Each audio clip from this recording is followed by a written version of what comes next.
Hoy, en nuestro segmento 5 minutos en la presencia de Dios, un espacio donde Misión Cristiana La Roca viene a responder a una serie de interrogantes que el pueblo de Dios necesita conocer.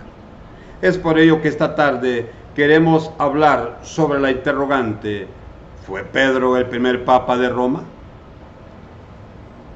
Primero veamos quién era Pedro a través de la Biblia. Pedro dice que era conocido también como Cefas y como Simón, según Juan 1:42.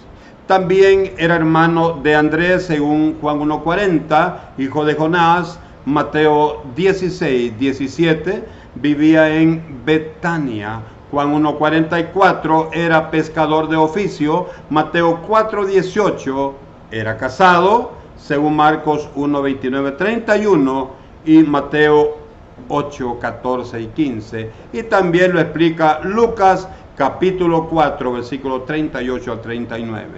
Resucita a Dorcas allá en Hechos 9:36 al 43.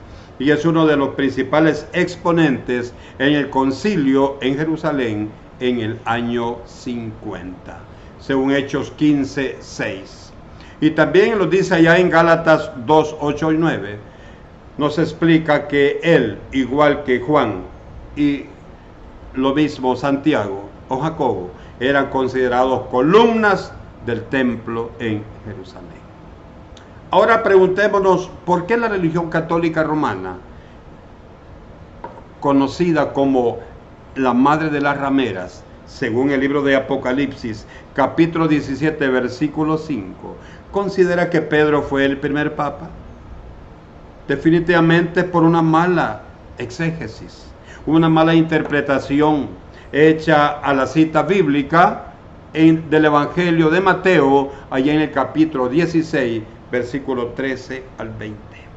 Específicamente el versículo 18 y 19, donde ellos, la religión católica, dice que cuando Jesús le dijo estas palabras a Pedro, lo estableció doctor infalible, juez supremo y pastor universal de la iglesia. Es el fundador de la iglesia romana, es el fundador de la iglesia romana, es el primer papa, dicen ellos, es el vicario de Cristo en la tierra y el primer pontífice de la cristianidad. Cuando Jesús le dijo: yo también te digo que tú eres Pedro, y sobre esta roca edificaré mi iglesia, y las puertas del Hades no prevalecerán contra ella. Cuando Jesús dijo: y sobre esta roca edificaré mi iglesia, se refería a él mismo. Jesús se refería a sí mismo. En ningún momento se refería a Pedro. El mismo Pedro lo declara que Jesucristo es la roca en 1 Pedro 2, 4, 8, y lo mismo lo explica en 1 Corintios 10, 4. Y las llaves del 16, 19, ¿las llaves para qué sirven, mi hermano, mi amigo? Para abrir. Por ello, el llamado que Jesucristo le había hecho a Pedro era predicar a los gentiles. Su misión entonces era abrir las puertas del conocimiento a los gentiles. Y esto lo vemos en Hechos capítulo 2, versículos 14 y 15, y en el capítulo 10, versículo 34 al 48, cuando Pedro es enviado a la casa de Cornelio, el centurión, donde estaban muchos gentiles, solo gentiles, y Jesucristo les envía el mensaje de salvación a través de Pedro, porque él había recibido las llaves de abrir el conocimiento a los gentiles.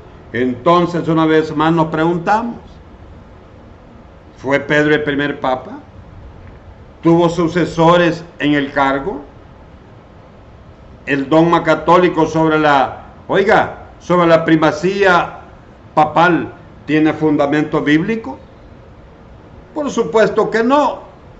Efesios 2:20 nos dice, oye bien, nos dice que el fundamento principal es Jesucristo mismo. Entre otras razones, escúchame bien, entre otras razones que indican que Pedro no fue el primer papa, están las siguientes.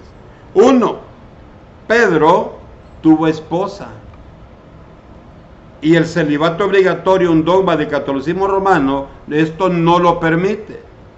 El segundo caso, Roma lo mata, los romanos lo matan. Qué curioso que siendo el primer papa de ellos, alguien que tanto respetan, según ellos quieren dar a entender a las naciones, ellos mismos lo matan. Otra situación, no existe, oye bien, esto es importante que te lo grabes, no existe ningún texto bíblico que indique que Pedro estuvo en Roma. Mira qué importante esto.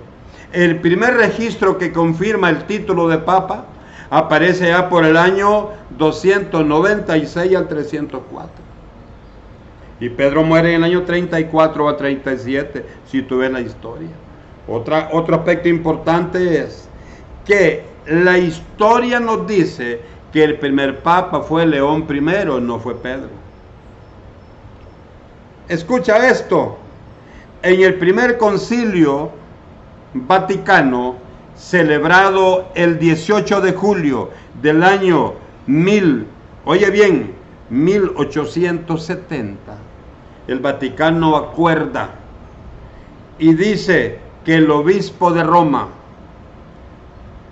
recibió el derecho de parte de Jesucristo para ser el sucesor supremo, y que es él el representante de Dios sobre la tierra.